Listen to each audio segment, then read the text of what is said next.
جو تکلیف ہوتی ہے نا وہ مشکوک ہو جاتی ہے. پھر پتہ نہیں کب ہمارے دنیا کی محبت انہیں حق سے باطل کی طرف لے جائے اور ہمیں بھی باطل دینے لگے, پتہ نہیں چلتا انسان. اس لیے توجہ کیجیے گا, جب بھی کوئی آپ کے سامنے کوئی پیغام لے گیا اور آپ دیکھیں اس کا پیغام حق ہے اور سامنے سے کچھ آپ سے مطالبہ بھی نہیں کر رہا ہے, تو آپ فوراً اس کی بات کو ایکسیپٹ کر لیجیے. اور پھر یہاں سے بس 2-3 باتیں عرض کر کے اور بات کو سمیٹ دینا ہے, اور بھی باتیں لیکن ان کو چھوڑ رہا ہوں. میرے سنو اس کے بعد اس کے اندر ایک اور پیغام ہے, تقدیر کل جنت. جیسے ہوا کیا اصل میں ہوا یہ تھا کہ جب اس نے اپنی قوم والوں کو پیغام دیا اور قوم والوں سے کہا تم مان کیوں نہیں لیتے ان انبیاء رسولوں کی بات جو تمہیں حق کا پیغام دے رہے ہیں, تو ظاہر سی بات آپ کو پتہ ہے کہ لوگ کیا ہوتا ہے ایسے میں دشمن بن جاتے ہیں. کچھ لوگ دشمن ہو گئے اور انہوں نے اس انسان کو جس کا نام تاریخ نے روایتوں نے قرآن نے نہیں کیا, روایتوں میں حبیب نجار بتایا گیا. کیا بتایا گیا؟ بچوں کے لیے کر رہا ہوں, حبیب نجار بتایا گیا. اس روایتوں میں اس شخصیت کا نام کہتے ہیں اس حبیب نجار کو لوگوں نے قتل کر دیا, شہید کر دیا. اور جیسے ہی قتل ہوا قرآن کہہ رہا ہے قیل ادخل الجنہ, حتیٰ قرآن نے یہ بھی منشن نہیں کیا کہ وہ شہید کیا گیا اس کے بعد اس کو کہا گیا کہ جنت میں داخل ہو جاؤ. یعنی شہادت کے مرحلے کو بھی اسکپ کر دیا پروردگار نے, شاید یہ بتانے کے لیے کہ اس کا مطلب ادھر میں دنیا سے گیا اور ادھر جنت تھی اس کے سامنے, گیپ کوئی تھا ہی نہیں بیچ میں. حالانکہ علماء نے بیان کیا کہ یہ جنت وہ والی جنت نہیں ہے جو آخرت میں ملے گی, یہ برزخی جنت ہے جو بھی جب تک قیامت نہیں آئی ہے تب تک وہ قیامت والی جنت کا معاملہ الگ ہے. ابھی عالم برزخ کا معاملہ چل رہا ہے نا, تو یہ برزخی جنت ہے. امام علیہ السلام نے حدیث میں فرماتے ہیں القبر اما روضۃ من ریاض الجنہ او حفرۃ من حفر النیران. قبر جو ہے یا تو جنت کے باغوں میں سے ایک باغ ہے اور یا پھر جہنم کے گڈھوں میں سے گڈھا ہے. ہر انسان کی قبر الگ الگ ہے.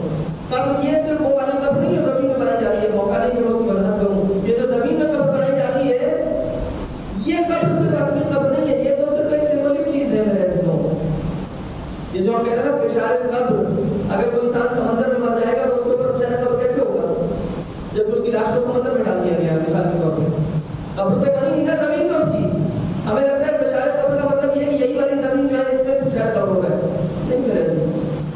قبر اپنے آپ میں ایک الگ مفہوم ہے, کبھی موقع ہو اس کی وضاحت کروں قبر کہتے کس کو ہے. بہرحال امام نے فرمایا کہ قبر جو ہے وہ انسان کے لیے یا تو جنت کے باغوں میں سے ایک باغ ہے اور یہ جہنم کے گڈھوں میں سے گڈھا ہے. اس کا مطلب ادھر دنیا سے گیا اور ادھر جنت میں برزخی جنت میں اس کا برود اور داخلہ ہو گیا, اور پھر اس کے بعد وہاں پہنچ کر بھی کافی افسوس مر رہا تھا اور اپنی قوم سے اس کو ہمدردی ملی تھی کہ کہہ رہا تھا کاش اس قوم کو پتا ہوتا, میں جو اسے ہدایت کی دعوت دے رہا تھا کاش اس کو احساس ہوتا کہ میں اسے کس طرف بلا رہا تھا, میں اسے ہدایت کی طرف بلا رہا تھا اور یہ قوم میری طرف نہیں آ رہی. اس لیے وہ کافی افسوس کر رہا تھا اور اس نے بتایا کہ پروردگار نے مجھے معاف کر دیا اور مجھے عزت عطا کی. معلوم یہ ہوا کہ پروردگار کے نزدیک عزت تب آتی ہے جب مغفرت ہو جائے. پہلے انسان کو معاف کر دیا جائے, اس کے گناہوں سے اس کو پاک کر دیا جائے اور اس کے بعد اس کو عزت. بس میرے عزیزوں بات کو تمام کیا, ایک حدیث چھوٹی سی عرض کر دوں اور بات کو سمیٹ دیتا ہوں. امام علیہ السلام نے ایک بہت ہی خوبصورت حدیث ارشاد فرمایا, بہت ہی پیاری حدیث ہے. ایک ٹرانسلیٹر کو میں دیکھ رہا تھا اور ٹرانسلیٹ کرنے کے بعد لکھا ہے قربان جائے مولانا کے اوپر اور سب کے جانے ایسی شخصیت کو کیا خوبصورت بات فرمایا. شہد کی مکھی جو ہوتی ہے مدھو مکھی, اس کو آئیڈیل بناؤ اپنے لیے. کس سینس میں آئیڈیل بناؤ؟ 3 باتیں بتائی قرآن نے. بس فرمایا کہ دیکھو شہد کی مکھی کو دیکھو, اس کے اندر 3 خاصیتیں ہیں. اذا اکلت طیبا, جب وہ کچھ کھاتی ہے تو پاک کھاتی ہے. یعنی کیا کرتی ہے شہد کی مکھی اور مدھو مکھی؟ مدھو مکھی کی خاصیت یہ ہے کہ جب وہ پھولوں میں بیٹھتی ہے تو سب سے اچھے پھول کا انتخاب کرتی ہے, جس میں سب سے زیادہ رس ہوتا ہے, جس میں سب سے زیادہ کوالٹی ہوتی ہے, اس پھول کے اوپر جا کے بیٹھتی ہے. جب کچھ کھاؤ تو سب سے اچھا کھاؤ. شہد کی مکھی سے کیا سیکھنا ہے؟ رزق سب سے پاکیزہ رزق ہونا چاہیے. وَإِذَا وَجَعَتْ طَيِّبًا, اور جب وہ پاکیزہ رزق لیتی ہے اس کے بعد جو ہمیں واپس دیتی ہے وہ واپس بھی بہت پاکیزہ چیز دیتی ہے. سبحان اللہ, پاکیزہ رزق اندر جائے گا تو پاکیزہ باتیں زبان سے نکلیں گی, اچھی باتیں زبان سے نکلیں گی, اچھی فکریں ذہن میں آئیں گی. اگر رزق پاک و پاکیزہ نہیں ہوگا تو خراب فکریں ذہن میں آئیں گی, شیطان کا غلبہ ہوگا انسان کے اوپر, انسان کی زبان خراب ہوگی, انسان کے افکار و اعمال خراب ہوں گے. اور پھر اس کے بعد ایک اور بات فرمائی آخر میں, اور فرمایا کہ وَإِذَا وَقَعَتْ عَلَىٰ وَإِنْ وَقَعَتْ عَلَىٰ عُودٍ لَمْ تُكَسِّرْهُ. اور ایک اور خاصیت دیکھی آپ نے شہد کی مکھی کی, مدھو مکھی جب کسی شاخ پہ بیٹھتی ہے تو اس کو توڑتی نہیں ہے. بلوان جائے فرمایا کہ جب وہ کسی شاخ پہ بیٹھتی ہے تو آپ نے کبھی دیکھا کہ کہ مدھمکھی شاخ پہ بیٹھے اور وہاں سے پھولوں کا رس چنے اور پھولوں کا رس چن کر کے اس سے بہترین شہد تیار کر کے ہمارے اور آپ کے حوالے کر دے، لیکن اس شاخ کو توڑ دے۔ معلوم یہ ہوا کہ جہاں بھی جب تم پر کہیں احسان کیا جائے اور تم پر کوئی احسان کرے تو احسان کا بدلہ تم احسان فراموشی سے نہ دینا۔ جب کوئی تمہارے ساتھ نیکی کرتا ہے تو اس کے ساتھ اچھا بدلہ دینا۔ کہا جاتا ہے نا کہ جس کے یہاں نمک کھاؤ اس کا نمک دان نہ توڑو، باسی بڑی اہم مثال ہے، کہتے ہیں جس کا نمک کھاؤ اس کا نمک دان نہ توڑو۔ یعنی معلوم ہوا اگر کسی نے تمہارے ساتھ نیکیاں کی، تمہارے ساتھ بھلائی کی، تمہارے ساتھ اچھا کیا تو ہمیشہ اس کا بدلہ اچھے سے دینا۔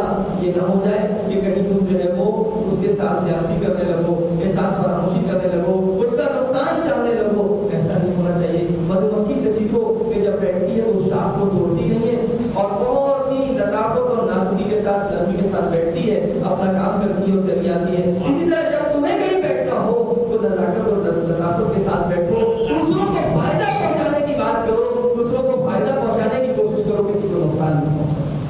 بس میرے اس کو آج کی بات تمام ہوئی، کوئی باتیں جو میں نے شروع کر دی ہیں۔ آئیے چند جملے مسائل سید الشہداء علیہ السلام ہمارے سے آپ کی درس ہو چکی، تاریخ بہت تیزی سے گزر جاتی ہے، بہت تیزی سے گزر جاتی ہے۔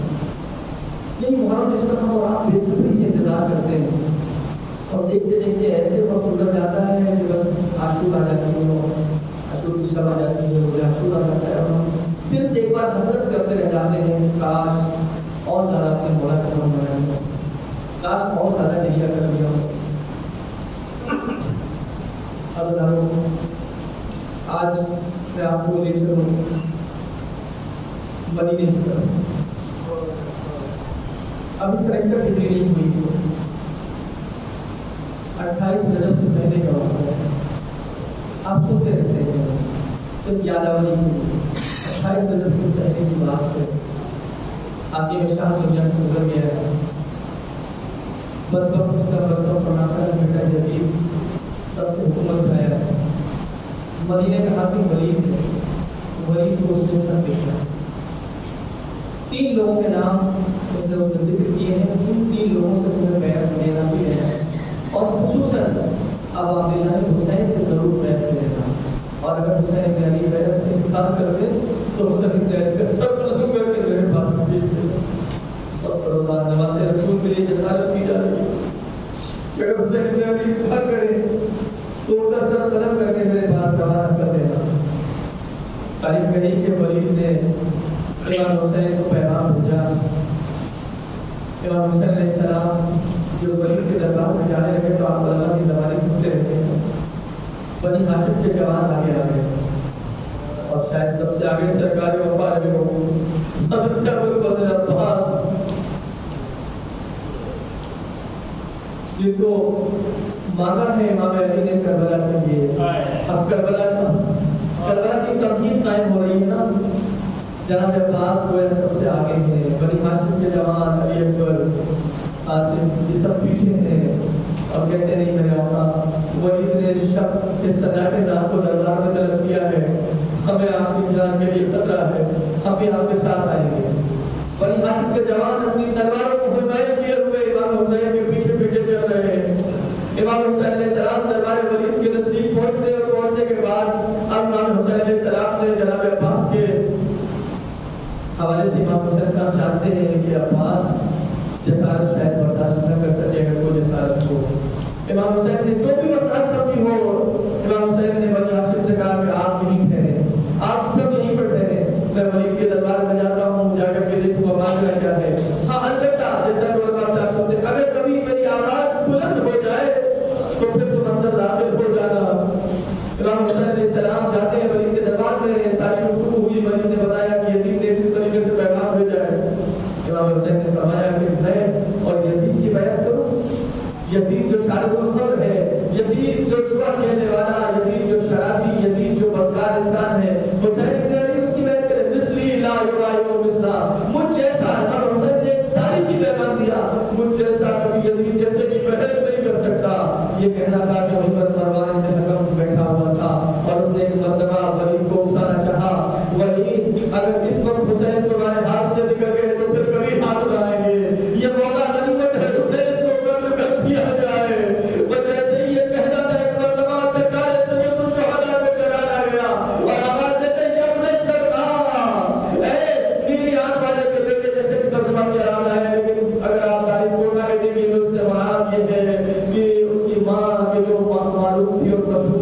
تیاری کے معاملے میں، اے بدکار خاتون کے بیٹے، تو حسین کو للکارتا ہے، کیا تو مجھے قتل کرے گا یا یہ ولید مجھے قتل کرے گا؟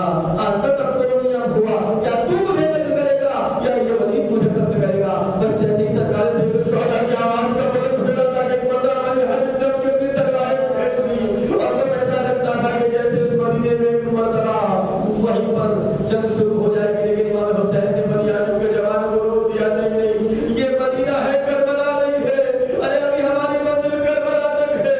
ہزاروں کے بعد اب امام حسین جب آئے تو سمجھ گئے کہ اب یہ بیعت کا مطالبہ ہے، اب مجھے مدینے میں رہنے نہ دیا جائے گا۔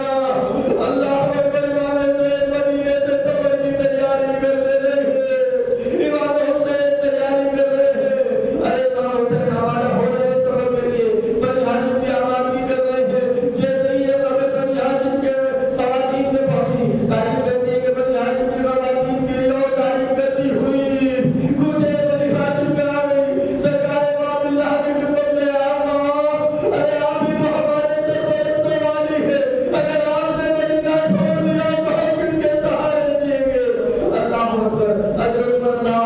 امام حسین جانتے ہیں کہ مشیت پروردگار نہیں ہے کہ حسین کو مدینہ چھوڑنا ہوگا، امام حسین کو مدینے کو خیر بات کہنا ہوگا۔ امام حسین جب مدینے سے نکلنے لگے تو آپ سنتے ہیں کہ روضے رسول پہ آئے، آنے کے بعد اپنے نانا کی قبر پہ گریہ کیا، بھائی حسن مرتضیٰ کی قبر پہ آئے گریہ کیا، اور اس کے بعد اپنی مادر گرامی کی قبر پہ جا کر حسین رکوع ہوئے۔ ارے مدینے کو پیر باہر کرے، میرا دیوا جب بھی کسی سے وطن چھوٹتا ہے نا تو بڑی تکلیف ہوتی ہے، لیکن یہ عام وطن ہوتا ہے۔ ارے وہ مدینہ تو رسول تھا جہاں حسین کی یادیں وابستہ ہے، یہ وہی مدینہ تھا جہاں امام حسین رسول خدا کے کوچ میں سوار ہوتے تھے، یہی وہ مدینہ ہے جہاں امام حسین دیکھ جانتے ہیں کہ رسول خدا کی قبر مبارک ہے، خالی حسن مصطفیٰ کا مزار ہے، ارے باقی لہد ہے۔ امام حسین کیسے مدینے کو خیر بات کہتے، وہ ساری منزلیں چھوڑ رہا ہوں، لیکن ملتا ہے رات بھر امام حسین گریہ کرواتے رہے۔ ایک مرتبہ فجر سے پہلے امام کی جب آنکھ لگی تو کیا دیکھا، رسول خدا تشریف لائے تھے۔ اے میرے لال حسین، ارے اب تمہیں مدینے کو چھوڑنا ہوگا، تمہیں وہ بچپن کا وعدہ نبھانا ہوگا، حسین تمہیں کربلا جانا ہوگا۔ اللہ اکبر، امام حسین جب ایک مرتبہ بیدار ہوئے تو امام حسین نے آواز دی، قافلے کو آمادہ کیا جائے۔ ارے شاعر نے کیا پھونک رہا ہے، جنت میں دل کے ٹکڑوں کی بستی بسائے گا، نانا حسین اپنے مدینے میں آئے گا، جنگل میں دل کے ٹکڑوں۔ اللہ اللہ کے القوم صالح سیوال الذین لهم الله فضل يطلبون على الله جزاء الله لا اور ہمارے ساتھ قبول کرنا، اس میں قبول کرنے کو اور ان ایام میں ہماری آنکھوں کو اشکوں کے سمندر سے زیادہ سے زیادہ امام حسین کی خدمت پر ان کے ساتھ خدمت کر دی جاتی ہے، اور ہمارے اندر وہ خلوص پیدا کرتے ہیں، خلوص کے ساتھ سرکار سے دشمنی کی اللہ کی وفات کر سکتے اور شرکت کر سکتے، اور دشمنان اسلام و ہدایت سے قابل نہیں اسلام فرما رسول اسلام پر فرما کہ آپ کی حفاظت فرما، اور خصوصاً لبرے کی آپ کی حفاظت فرما، اور امام کے حضور میں تعمیر فرما۔